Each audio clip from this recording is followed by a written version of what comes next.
बस अब और नहीं चल सकते।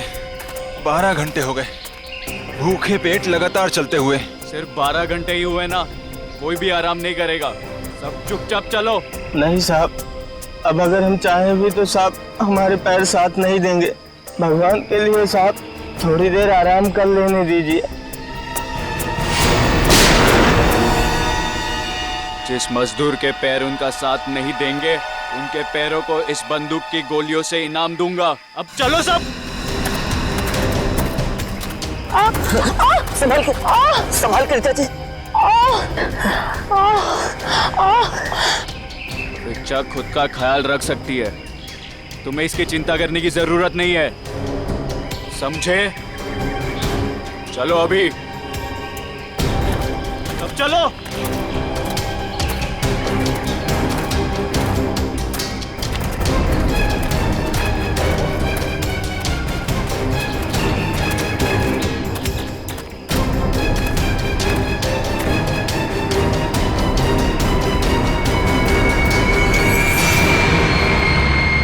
मिल गया।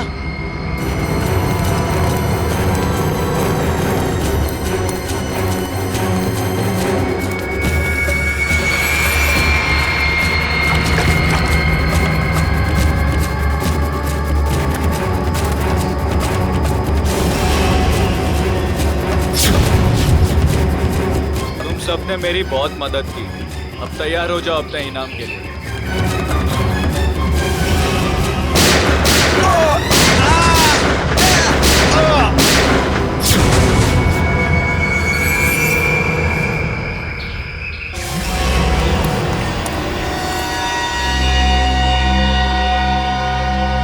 रणबीर, क्या किया तुमने ये?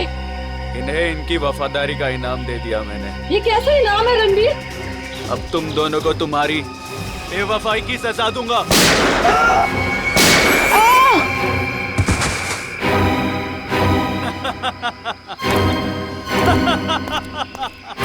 अब मैं अमर हो जाऊंगा।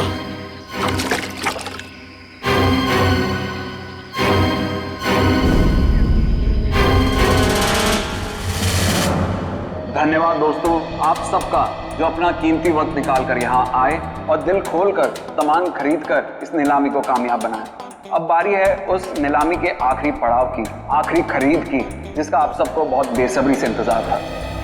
दोस्तों, सैकड़ों साल पहले स्पेनिश और पुर्तगाली लोग भारत आए थे मसालों का व्यापार करने के लिए। ये डायरी उसी वक्त उसी दौर की है और इस डायरी की खास बात यह है कि इसमें क्या लिखा है मुझे नहीं मालूम, और मुझे तो क्या किसी को भी नहीं मालूम सिवाय इसके मालिक के। ये डायरी स्पेनिश सेलर जॉनसन बैंगलर की थी, जिसे सैकड़ों साल पहले मिस्टर राघव ने नीलामी में खरीदा था और आज उनके पोते मिस्टर सुनील इसको फिर नीलाम कर रहे हैं। मिस्टर सुनील, क्या आपको पता है इस डायरी में क्या लिखा है? जी नहीं। तो फिर ये ऐतिहासिक डायरी आप नीलाम क्यों करना चाहते हैं? इसे पढ़ क्यों नहीं लेते? मुझे कोई फर्क नहीं पड़ता कि डायरी में क्या लिखा है और क्या नहीं, मुझे बस पैसा चाहिए, सिर्फ और सिर्फ पैसा। तो नीलामी शुरू की जाए। नीलामी शुरू करते हैं 10 लाख रुपयों से। 20 लाख। 20 लाख। और कोई? 30 लाख। 30 लाख। वाह साहब, और आपसे ज्यादा कोई है? 30 लाख से ज्यादा? 40 लाख। 40 लाख।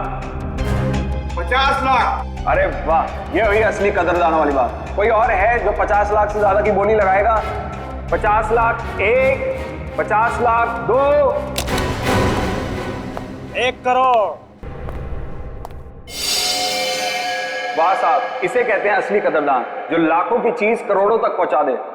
1 करोड़ एक, 1 करोड़ दो, अरे 1 करोड़ तीन। 1 करोड़ का चेक मैंने पहले ही आपके ऑफिस में जमा कर दिया है। ये डायरी अगले 1 घंटे में मेरे घर पहुंच जानी चाहिए।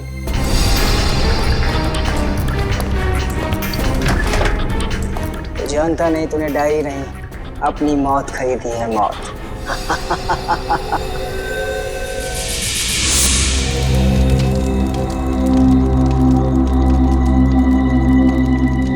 ओह नो, मेरा पानी खत्म हो गया। गाइस, तुम लोग पास पानी है क्या?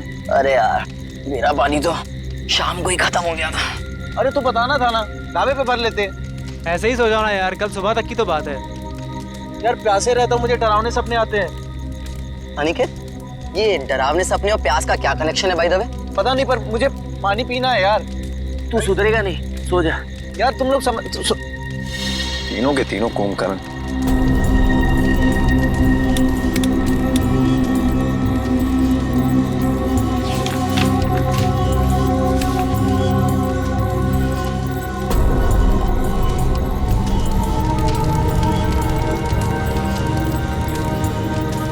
इस नक्शे के हिसाब से तालाब करीब आधे किलोमीटर दूर पे है। प्यास बुझानी है तो तालाब तक तो जाना ही पड़ेगा।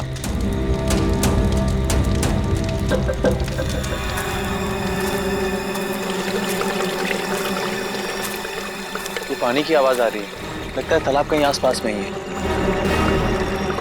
और ये नक्शा भी यही बता रहा है कि तालाब पास में है।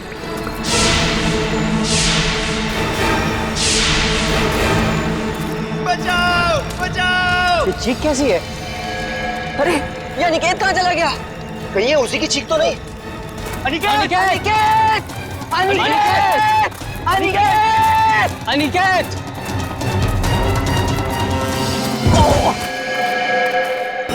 अनिकेत! कहीं ये मर गया। क्या?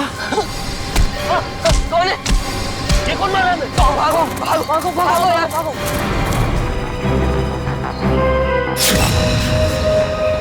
सर तो किसी भारी चीज से वार किया गया है।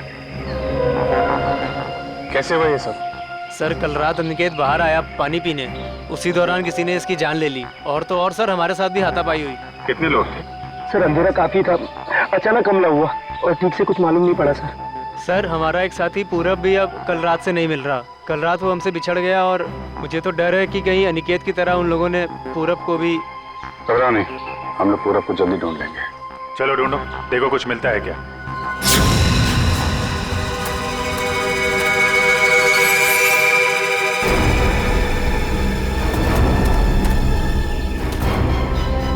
सर सर जल्दी आइए। ठीक तो ना तुम? अरे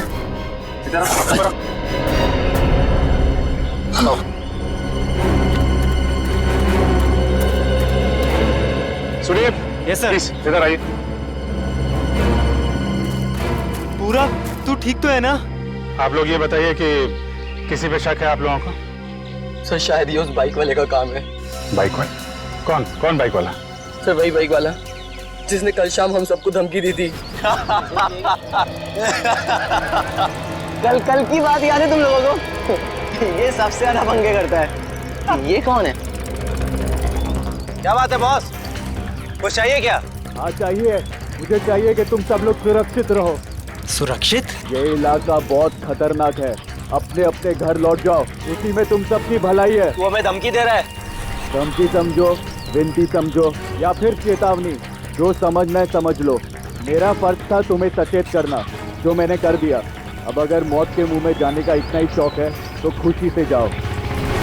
सर शायद वो 100 किलोमीटर से हमारा पीछा कर रहा था और जिस ढाबे पे हम लोग रुके थे सर वो भी वही रुका था। और उस आदमी का चेहरा नहीं याद है आप लोगों को? नहीं सर, उसने एक पल के लिए भी हमारे सामने हेलमेट नहीं उतारा। ढाबे में खाना खाते समय तो हेलमेट निकाला होगा ना? ढाबे वाले से पता करो, देखो शायद उसे कुछ याद हो। ठीक है, तुम साथ में।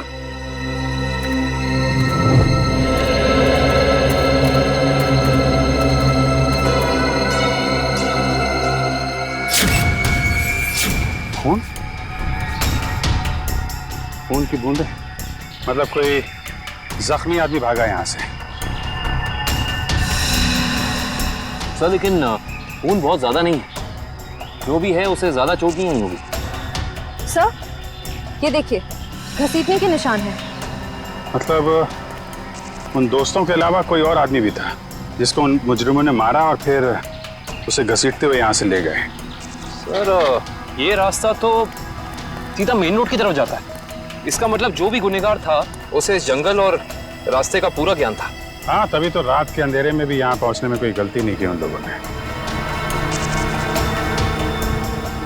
ये टायर के निशान, ये तो किसी बड़ी गाड़ी के लगते हैं।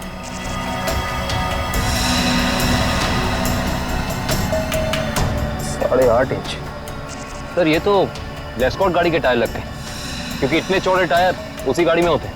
मतलब वो मुजरिम कार में बैठ के भागे, फिर वो बाइक वाला? वो तो कार में बैठ के आया नहीं होगा, नहीं तो हेलमेट क्यों लगाता है।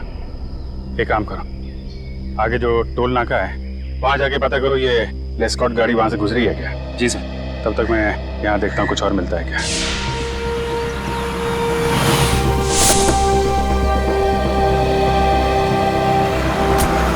यही है वो ढाबा जहाँ मैं और मेरे दोस्त खाना खाने के लिए रुके थे। अरे आइए आइए सर जी, बैठिए। गर्मा गर्म दाल मखनी बनाई है, लगा दूं 5 प्लेट है मक्खन मार के। जी हम लोग खाने पीने नहीं आए, हम लोग सीआईडी से। सीआईडी से क्या हुआ साहब? आपको याद है कल मैं और मेरे कुछ दोस्त आपके ढाबे पे खाना खाने के लिए रुके थे? हाँ हाँ, हल्का हल्का याद तो आ रहा है, पर आपको इतनी चोट कैसे लगी? कल रात इनके ऊपर हमला हो गया और उस हमले में इनके दोस्त अनिकेत की मौत हो गई। हे भगवान, ये हो क्या रहा है आजकल? समाज में दिन ब दिन जुर्म बढ़ता ही जा रहा है। हाँ वो तो है, लेकिन हमें शक है कि इस जुर्म में एक बाइक वाला शामिल है जो कल यहाँ पे आया था। बाइक वाला? जी हाँ, उसने एक ब्लैक बाइकर सूट और ब्लैक हेलमेट पहना था और मुझे अच्छे से याद है उसके पास नलोंजन मॉडल की बाइक भी थी। एक बाइक वाला आया तो था। अच्छा, उस बाइक वाले के बारे में कुछ याद है आपको? कैसा दिखता था वो? साहब इतना तो याद नहीं, लेकिन शायद रामू को पता होगा। रामू जरा इधर आना, जरा बताना साहब लोगों को उस बाइक वाले के बारे में। जब उसने हेलमेट उतारा था तो मैंने एक ही झलक देखा था सेठ जी। बहुत अजीब आदमी था, अजीब तरीके से बर्ताव कर रहा था। देखो तुमने उसकी एक झलक देखी ना, तुम्हें जो कुछ भी याद है हमारे लिए उसका स्केच बनवाओ। हाँ इशिता, ठीक है, कोशिश जारी रखना। क्या हुआ श्रेया? सर, सारांश का अभी तक पता नहीं चल पा रहा।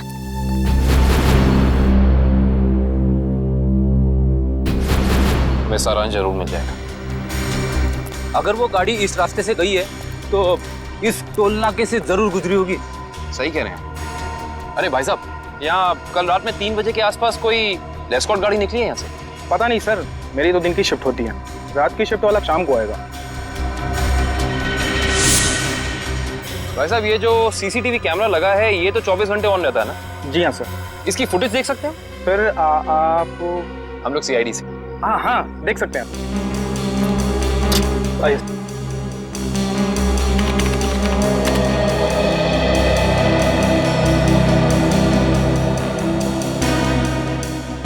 ये देखिए, लेस्कॉट गाड़ी रात के 2:55 को यहाँ से गुजरी है। लगती तो वही गाड़ी है। जरा रिवाइंड करिए। एक मिनट पॉज कीजिए। अरे, ना तो ड्राइवर दिख रहा है और ना ही गाड़ी की नंबर प्लेट। थोड़ा जूम कीजिए। ये क्या लिखा है? Car on rent. Car on rent? Sir, ध्वनि नगर में कार ऑन रेंट नाम की कंपनी है। कहीं ये गाड़ी वहीं से किराए पे तो नहीं ली गई थी? सर, ये रहा स्केच। बन गया स्केच? यही वो आदमी? हाँ साहब, ऐसा ही कुछ दिखता था वो। ठीक है, आसपास की दुकानों से पता करते हैं, किसी ना किसी ने तो जरूर देखा होगा उसे। भाई साहब, स्केच को ध्यान से देखो। इस आदमी को पहचानते हो? नहीं देखा इसको इससे पहले। साहब, बुरा ना मानो तो ये फोटो मैं देख सकता हूँ? अरे काका, इसमें बुरा मानने की क्या बात है? देखिए।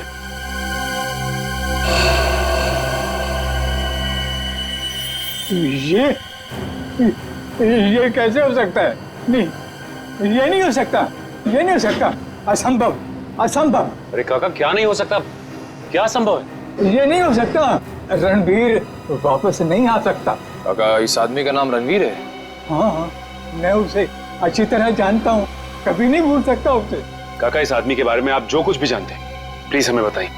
बहुत पुरानी बात है, तकरीबन 73 साल पहले मैं जब बच्चा था तो एक रात को मैंने उसे अपने पिताजी से बातें करते हुए सुना था। मदन, मेरी बात मानो। अगर तुमने मुझे उस तालाब को ढूंढने में मदद की तो तुम्हारी जिंदगी हमेशा हमेशा के लिए बदल जाएगी। मेरी जिंदगी जैसी भी है ठीक है, आप मुझे इस सबसे दूर ही रखें तो अच्छा होगा। देखो, इस इलाके से जितनी अच्छी तरह तुम परिचित हो वैसा इस गांव में कोई नहीं है। इनकार मत करो, तुम ही मुझे मेरी मंजिल तक पहुंचा सकते हो। ये सिर्फ मेरा सपना ही नहीं, मेरा जुनून भी है।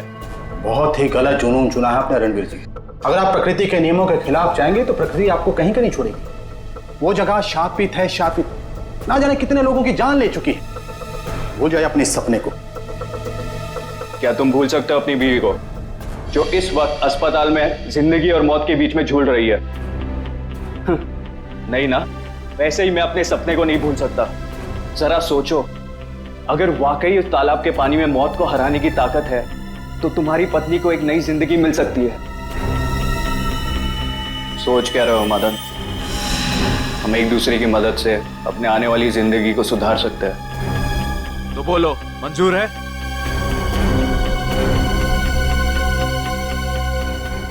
ये कैसे हो सकता है काका? आपके कहने के मुताबिक आज से 73 साल पहले यानी कि 1941 में ये आदमी जैसा दिखता था आज भी वैसा ही दिखता है। हाँ, तभी तो मैंने कहा था असंभव, ये अजूबा कैसे हो सकता है। और इसी की वजह से तो मैंने अपने पिताजी को खोया था। इसकी वजह से आपने अपने पिता को खोया? हाँ, ये मेरे पिताजी को बहकाकर एक तालाब पे लेकर गए थे। बोले उस तालाब का पानी पीने से आदमी हमेशा के लिए अमर हो जाता है और उसकी उम्र आगे बढ़ने से रुक जाती है।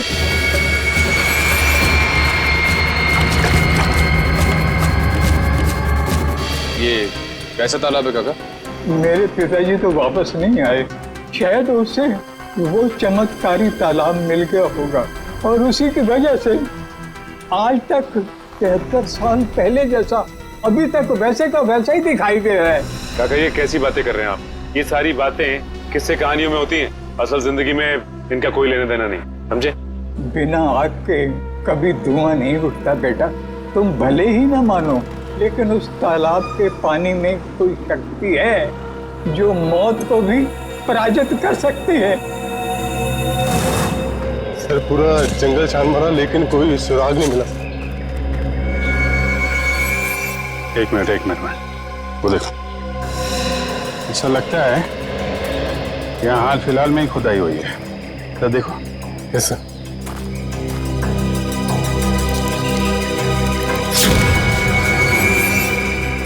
हाँ, यहाँ पे कुछ है सर।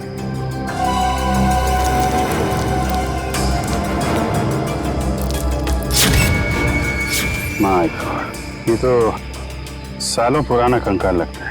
सर मुजरिम लाशों को जंगल में दफनाते थे ये तो पता था, पर पहली बार मुजरिम इतना सालों पुराना कंकाल जंगल में दफनाने आए।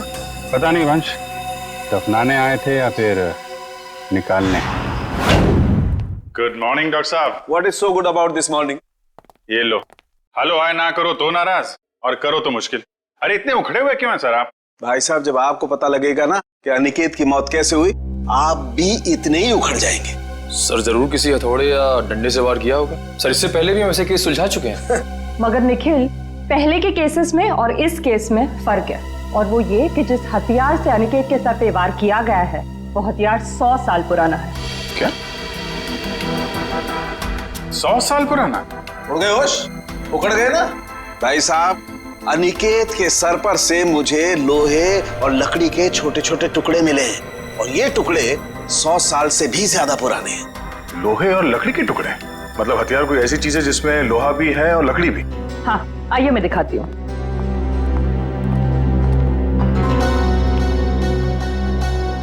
ये देखिए, कुछ इस तरह। मगर सर इतना पुराना हथियार खूनी के हाथ लगा कहाँ से? शायद दादा परदादा के जमाने से घर पे रखा होगा, अब निकाला है काम के लिए।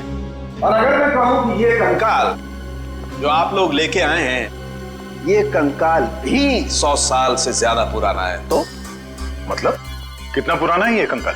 जिस तरह वो हथियार 100 साल पुराना है, ठीक उसी तरह ये कंकाल भी 100 साल पुराना है। मतलब ये मरने वाला भी अंग्रेजों के जमाने का है? अंग्रेजों के जमाने का नहीं है, अंग्रेज ही है। जी हाँ, इसकी हड्डियां हमें ये बताती हैं कि ये शख्स कोई यूरोपियन है, एशियन नहीं है। 100 साल पुराना हथियार और 100 साल पुराना मुर्दा, वो भी विदेशी। आज के जमाने में किसी को इसमें क्या दिलचस्पी हो सकती है? इस फोटो को ध्यान से देखिए। ये सफेद रंग की लेस्कॉट गाड़ी आप ही के यहाँ से किराए पे ली गई थी?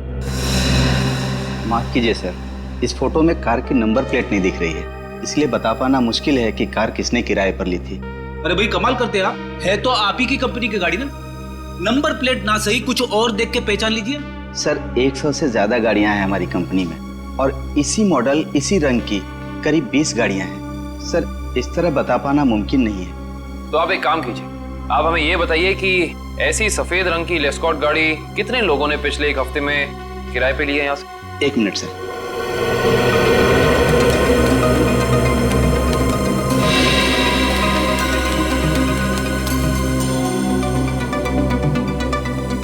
सर कुल मिलाकर 7 लोग हैं जिन्होंने पिछले हफ्ते सफेद रंग की लेस्कॉट कार किराए पर ली थी। गुड। अब हमें इन 7 की पूरी जानकारी चाहिए। ठीक है सर। देखते हैं क्या पता चलता है। 5 लोगों से पूछताछ कर चुके हैं, बचे 2। इन्हीं में से कोई एक है जो इस केस की अगली कड़ी साबित होगा। हाँ, लेकिन फ्रेडी जी, ये पता करने के लिए भी रिसेप्शन पे कोई होना चाहिए। यहाँ तो कोई है ही नहीं। हाँ, यहाँ तो कोई दिख ही नहीं रहा है। जी नमस्ते, कहिए। हम लोग सीआईडी से। एक्चुअली अमर नाम के एक इंसान की तलाश में हैं हम। बात यह है कि उसने सफेद रंग की एक लेस्कॉट गाड़ी को हायर किया और अपने एड्रेस की जगह उसने आपके इस होटल का एड्रेस दिया, इसीलिए हम। Just minute. मिस्टर अमर, वो तो कल ही चेकआउट कर गए। अच्छा, आपने अपने रिकॉर्ड्स के लिए उसका कोई आईडी प्रूफ तो लिया होगा ना? लाइसेंस, पैन कार्ड वगैरह दिखाइए जरा। मैडम लिया तो था, लेकिन आज ही सुबह हमारे कंप्यूटर का हार्ड ड्राइव क्रैश हो गया और उसी के साथ सारा डेटा चला गया। माफ कीजिएगा। अच्छा, ये अमर दिखता कैसा था? उसका हुलिया कैसा था? आप कमरा नंबर 701 वाले अमर सर की बात कर रहे हैं ना? हाँ राजू, उसी के बारे में बताइए इन लोगों को। क्या था उसका हुलिया? कद यही कोई 5.5 फुट लंबा और हाँ, छोटे छोटे बाल और आंखों का रंग काला था। कद 5.5 फीट, छोटे बाल। इसका मतलब सीसीटीवी फुटेज में जो हमें इंसान दिखा था वो अमर नहीं हो सकता, क्योंकि वो लंबा था और उसके बाल भी छोटे नहीं थे। अच्छा, ये अमर से कोई मिलने आया था उसके कमरे में यहाँ पे? हाँ साहब, 2 लोग मिलने आए थे। उनमें से एक का नाम संजय था और दूसरे का कुछ और कल साहब उन लोगों ने दारू पीकर काफी झगड़ा भी किया था। झगड़ा? तुम्हें पता है किस बारे में ये झगड़ा हुआ था? ये तो मैं नहीं बता सकता साहब, लोग अक्सर दारू पीकर बहक जाते हैं। कोई ऐसी बात जो तुम्हें याद हो जो वो लोग कर रहे थे? कुछ याद है? हाँ साहब, कुछ अजीब चीजों के नाम ले रहे थे, जैसे फावड़ा, कुल्हाड़ी, कुदाल। मतलब ऐसा सामान जो जमीन की खुदाई में काम आता है। चलो, इससे ये तो पता चल गया कि जंगल में वो जमीन खोदी किसने थी। जिस तरीके के औजारों की बात वो वेटर कर रहा था, उससे तो यही लगता है कि ये संजय एक आर्कियोलॉजिस्ट है। संजय आर्कियोलॉजिस्ट, जो अमर के साथ वहां गड़े हुए मुर्दे उखाड़ने गया था। जरूर कुछ ना कुछ खास बात है उस पुरानी लाश में, वरना कोई इतने सालों बाद सोते हुए मुर्दे को क्यों जगाएगा? और शायद अनिकेत ने उन्हें ये खुदाई करते देख लिया, जिसकी कीमत उसे अपनी जान देके चुकानी पड़ी। लेकिन उस बाइक वाले का क्या, जिसे उस बुढ़े आदमी ने पहचान लिया था? उसके मुताबिक तो वो तालाब का पानी पी के हमेशा के लिए अमर हो गया। फ्रेडी, इस दुनिया में कोई आदमी अमर नहीं होता। जरूर उस बुढ़े आदमी का कुछ ना कुछ हाथ है इस अपराध में। सर, इस बाइक वाले के बारे में बड़ी अजीब बात पता चली है। क्यों? ऐसी क्या अजीब बात है? ये देखिए सर, इस अखबार की तारीख 13 जून 1941, यानी कि आजादी से भी पहले। आश्चर्य सर, ये आदमी उस वक्त से वांटेड है। इसने उस वक्त भी कुछ लोगों के खून किए थे। बहू, वही आदमी? ये कैसे हो सकता है? अभिजीत, अगर ये मान के चले कि 1941 में इस आदमी की उम्र 20 साल रही होगी, तो उस हिसाब से तकरीबन आज जिसकी उम्र 90 साल से ज्यादा हो, 90 साल का कोई आदमी इतना जवान कैसे दिख सकता है? हाँ पंकज, ओके ठीक है सर। संजय के घर का पता चल गया, खातीपुरा में रहता है वो। खातीपुरा?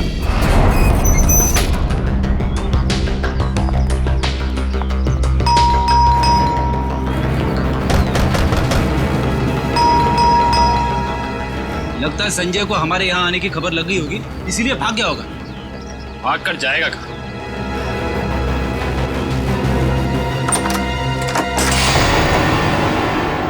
अच्छी तरह से तलाशी लो इस घर की, कुछ ना कुछ तो जरूर मिलेगा।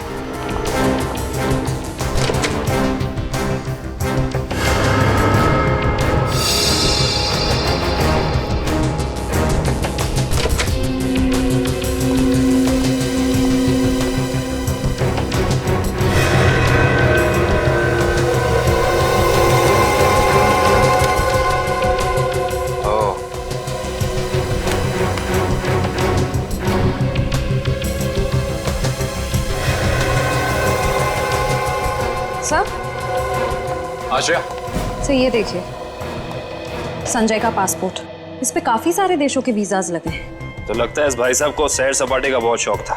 ये देखो श्रेया, इसकी चेकबुक की डिटेल से साफ साफ पता चल रहा है कि इस इंसान ने करोड़ों रुपए खर्च किए हैं म्यूजियम्स और नीलामियों से सामान खरीदने में। देखो, इसका मतलब संजय बहुत अमीर है और आर्ट में काफी दिलचस्पी रखता है। अब इसे ये दिलचस्पी आर्ट में है या किसी खास चीज में, ये तो वक्त ही बताएगा। लेकिन एक बात तो तय है, ये संजय किसी की तलाश में है, कोई ऐसी चीज जो इसे दुनिया के कोने कोने में ले जा रही है, हर म्यूजियम, हर बड़ी नीलामी तक। सर, हाँ, अलमारी में से ये डायरी मिली है, छुपा के रखी हुई थी। दिखने में तो ये कोई ऐतिहासिक डायरी लगती है। कुछ तो खास बात है इस डायरी में, काफी नायाब और अलग किस्म की डायरी है ये। सर, शायद संजय ने इस डायरी को किसी नीलामी में खरीदा होगा। अभी पता चल जाएगा, चलो हाथ लगाइए। ओह, तो ये उसी स्पेनिश शिप के कैप्टन की डायरी है जो अपनी हर यात्रा के बारे में अपनी डायरी में लिखा करता था। ये वही डायरी है। इसका मतलब इस डायरी में उस रहस्यमय तालाब के बारे में भी जरूर लिखा होगा। सर, इसका मतलब संजय भी उस रहस्यमय तालाब को ढूंढ रहा था, इसलिए उसने ये सारा सामान खरीदा। हो सकता है श्रेया, लेकिन अगर ये वही डायरी है तो उस रहस्यमय तालाब का नक्शा, कोई मैप, कोई जरिया जरूर होना चाहिए इसमें।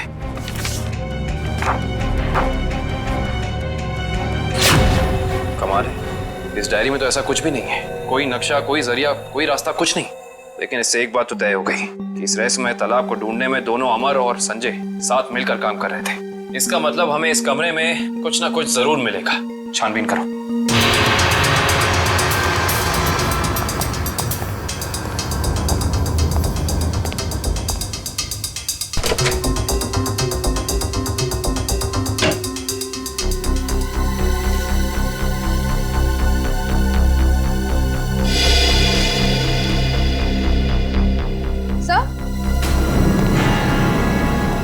ये देखिए, क्या? संजय ने अपने सारे पुराने सामानों की कार्बन डेटिंग करवाई है किसी डॉक्टर वीरेन से। Carbon dating? इसका मतलब तो साफ है कि संजय अपने हर सामान के बारे में पता करना चाहता था कि वो असल में कितना पुराना है। ओ, तो ये है डॉक्टर वीरेन, और इस फोटो से तो साफ साफ पता चलता है कि ये कॉलेज में संजय का प्रोफेसर था। ओह, तो फिर इस वीरेन का भी हाथ हो सकता है अमर के साथ साथ संजय की मदद करने में। डॉक्टर वीरेन। इस वक्त कौन आ गया?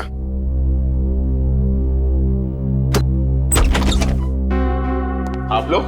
हम लोग सीआईडी से, डॉक्टर वीरेन से मिलना है। अभी बुलाता सर। आप लोग बैंक से आए ना? नहीं साहब, ये सीआईडी से आए सर। सीआईडी? इसे पहचानते हैं आप? जी नहीं। किसने मारा इसे? हमें पता होता तो अब तक मुजरिम सलाखों के पीछे होता। देखिए, मैं इस मामले में आपकी कोई मदद नहीं कर सकता। चलिए, इस मामले में ना सही, लेकिन किसी और मामले में हमारी मदद कर दीजिए। मैं कुछ समझा नहीं। मैं समझाता हूँ। आप हमें उस रहस्यमय तालाब के बारे में बताइए जिसका पानी पीकर इंसान कभी मरता नहीं है, जवान रहता है, अमर हो जाता है। ये क्या मजाक कर रहे हैं आप? अगर ऐसा कोई तालाब होता तो दुनिया में मौत नाम की चीज ही नहीं होती। कमाल करते हैं आप भी। हमें तो लगा कि आपके स्टूडेंट संजय ने आपको सब कुछ बताया होगा, लेकिन उसने आपको तालाब के बारे में कुछ नहीं बताया लगता है। संजय? तो आप संजय को जानते हैं?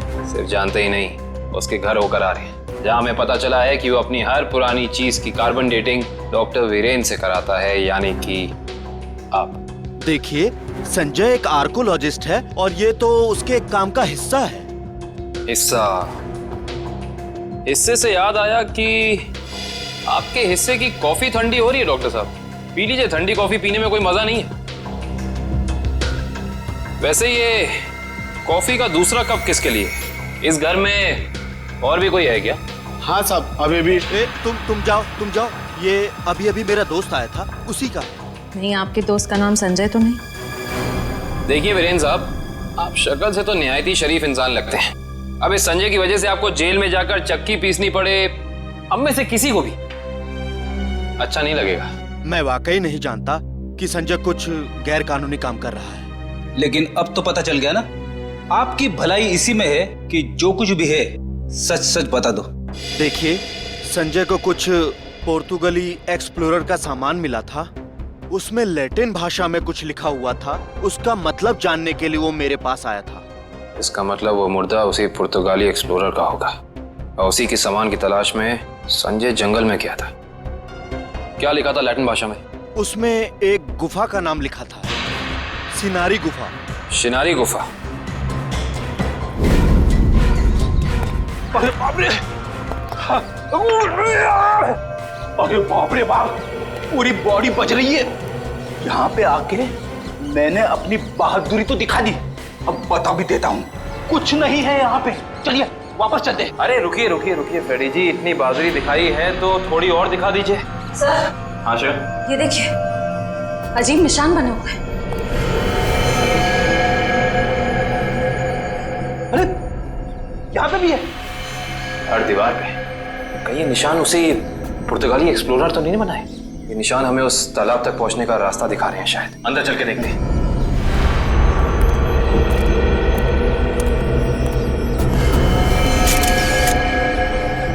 दो लाशें।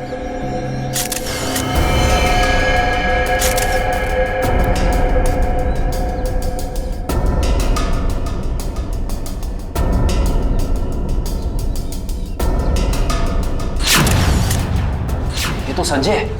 और सर, हो ना हो ये जरूर अमर की लाश है।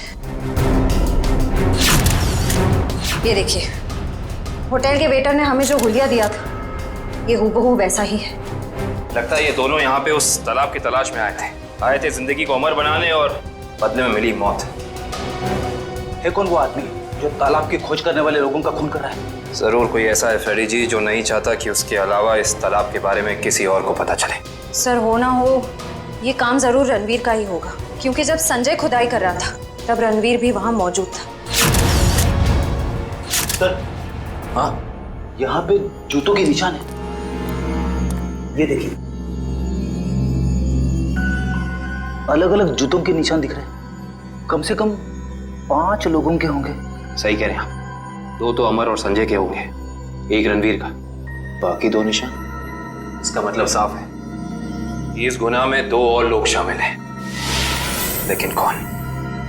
सिंबल्स को देख के लगता है कि ये हमें उस चमत्कारी तालाब का रास्ता बता रहे हैं। जाने कितने साल पहले बनाए गए होंगे ये निशान, तालाब की तलाश में। और इन निशानों के अंदर ही वो चाबी छुपी है जिससे हम इस केस का ताला खोल सकते हैं। अरे सर, ये तो एक टापू बन गया। और इसके बीचों बीच में है ये तालाब। मगर सर, ये टापू है कहाँ पे और हम यहाँ तक पहुंचेंगे कैसे? इसका पता चल जाएगा निखिल, अगर हम इन निशानों की भाषा समझ पाए, उनको अक्षरों में बदलेंगे तो पता चलेगा। सर, इस तरह के निशान मैंने पजल्स की किताबों में देखे। अब पजल के साथ हायरोग्लाइफिक अल्फाबेट बुक भी आती है ना? हाँ सर। वंश, जल्दी से जाकर किताब लेके आओ। Okay sir.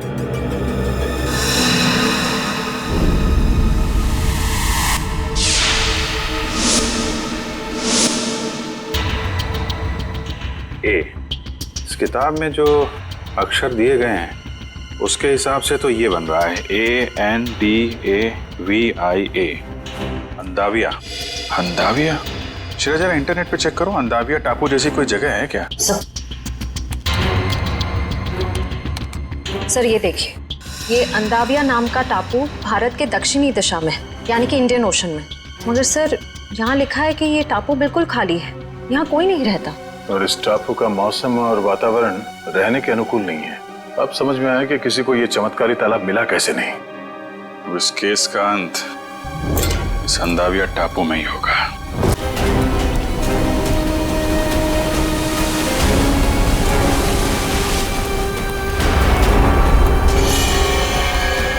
वहां पे देखो, वहां पे कुछ है।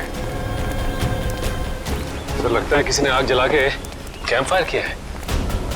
वही लोग होंगे जो तालाब की तलाश में यहाँ पे आए थे।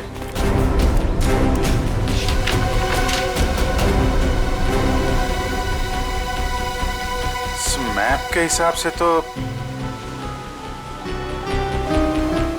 उत्तर दिशा में करीब 7 किलोमीटर अंदर है वो तालाब। एक काम करते हैं, यहाँ से सब लोग अलग अलग हो जाते हैं। किसी को कुछ भी मिलता है फौरन एक दूसरे को इन्फॉर्म करेंगे। ओके? Yes sir. सचिन,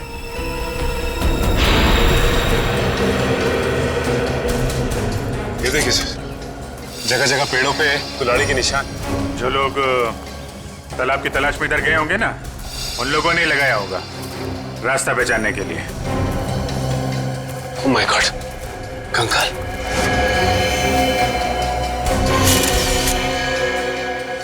न जाने कितने साल पुराना मुर्दा है ये।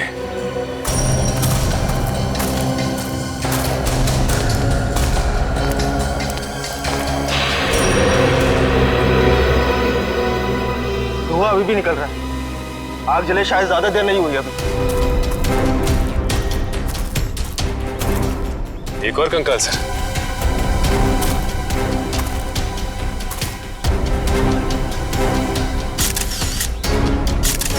सर, जिंदगी देने वाले तालाब ने न जाने कितने लोगों की जानें ले ली है। जिंदगी तालाब नहीं ले रहा है सचिन, कोई इंसान ले रहा है जिसका कोई ना कोई राज जुड़ा है उस तालाब के साथ। और न जाने कितने कंकाल देखने को मिलेंगे। ये तो ट्रैप है, कोई आ रहा है।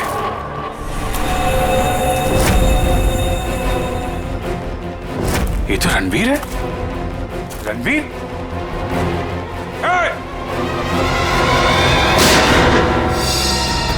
गोली चलने की आवाज इस तरफ से आई।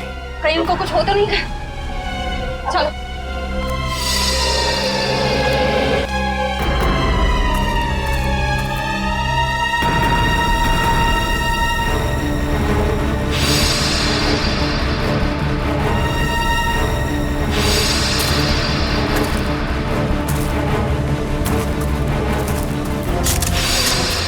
घबराइए मत, मैं आप पे गोली नहीं, मैंने इस पे चलाई थी जो आपको मारना चाहता था। तुम रणवीर हो ना? रणवीर तो मेरे दादाजी का नाम था। मैं आकाश हूँ। आकाश, तुम्हारी शक्ल बिल्कुल तुम्हारे दादाजी से मिलती है। हाँ, ये बात पहले कई लोग बोल चुके हैं मुझे। मगर तुम अपने दादाजी की तरीके से चमत्कारी तालाब के चक्कर में कैसे पड़ गए? 2 महीने पहले मैं ये देश में भी नहीं था, यूएस में लॉ की पढ़ाई कर रहा था कि अचानक मेरी मुलाकात संजय से हुई। वो इस तालाब और मेरे परिवार के संबंधित कुछ जानकारी चाहता था। अच्छा, तो तुमने संजय को अपने दादाजी के बारे में बताया? हाँ, मगर मुझे कोई अंदाजा नहीं था कि ये तालाब कहाँ है। और संजय से बात करके मेरी उत्सुकता भी बढ़ गई। और इसलिए तुम इंडिया चले आए ताकि संजय पे नजर रख सको और उस तालाब तक पहुंच सको जिसके चक्कर में तुम्हारे दादाजी यहाँ आए थे। हाँ, और इस राज तक भी पहुंच सकूं कि मेरे दादाजी उस तालाब के तलाश से वापस लौटे क्यों नहीं। अच्छा, क्या संजय को वाकई लगता था कि उस तालाब में कोई चमत्कारी शक्ति? नहीं, वो चमत्कारी शक्ति के पीछे नहीं था सर, वो खजाने के पीछे था जो अंग्रेजों के जमाने से वहाँ पे दबा पड़ा है। किस खजाने की बात कर रहे थे? सालों पहले स्पेन देश से एक ट्रेजर शिप आई थी इस टापू पर तालाब की तलाश में। अच्छा, उस शिप के कप्तान की डायरी संजय के घर से मिली थी ना? हाँ, उसी डायरी से उसे खजाने के बारे में पता चला और कुछ महीनों बाद वो शिप समुंदर में डूब गई। मगर शिप में जो खजाना था वो गोताखोरों को नीचे नहीं मिला। मतलब उस शिप के किसी आदमी ने शिप डूबने से पहले उस खजाने को यहीं इस टापू में कहीं छुपा दिया है। हाँ, और संजय को उस खजाने की तलाश थी, ना कि किसी चमत्कारी पानी की। सर, आप लोग ठीक तो है ना? हाँ, हम लोग ठीक हैं। गोली की आवाज सुन के लगा कि कुछ खतरा है यहाँ पे। खतरा अभी टला नहीं है निखिल। कुछ लोग हैं यहाँ जो खजाने की तलाश में मरने मारने पे उतारू हो गए हैं। सर, तालाब तो मिल गया लेकिन ये तो सूखा हुआ है। लोगों को अमर बनाने वाला तालाब आज वही सूख गया है।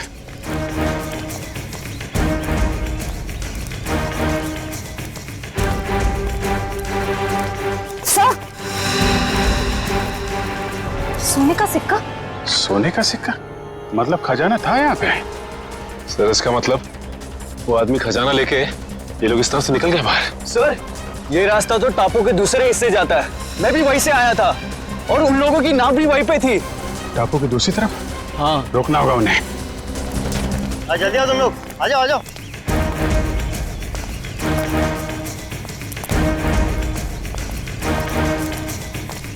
बस बस बस, खजाना यहीं रख दो, बाकी की जिम्मेदारी सीआईडी की है।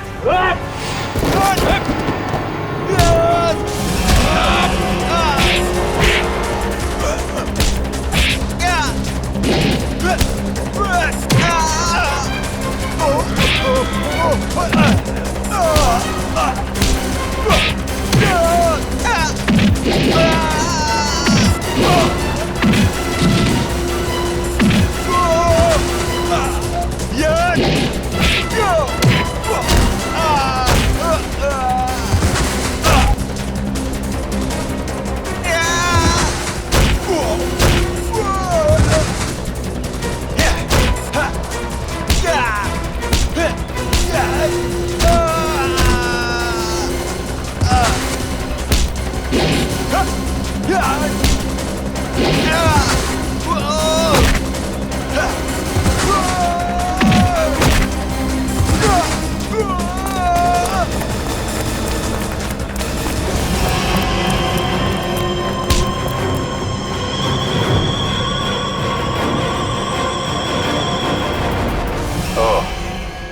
तुम हो इस खेल के खिलाड़ी।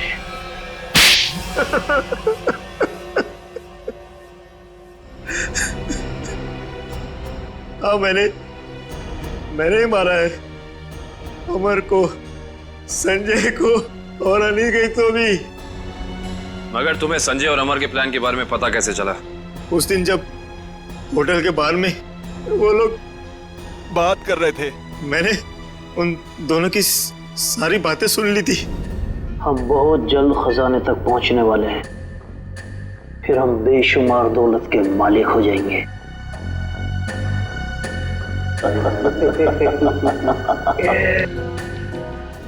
ओह, तो उन दोनों का पीछा करते करते तुम वहां जंगल तक पहुंच गए।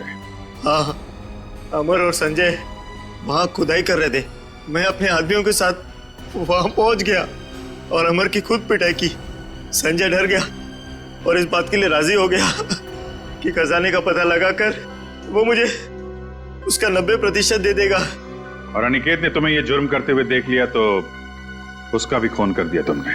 हाँ, उसकी तो किस्मत ही खराब थी, बेमौत मारा गया। और जब संजय मुझे उस गुफा तक ले गया, मेरा काम खत्म हो गया।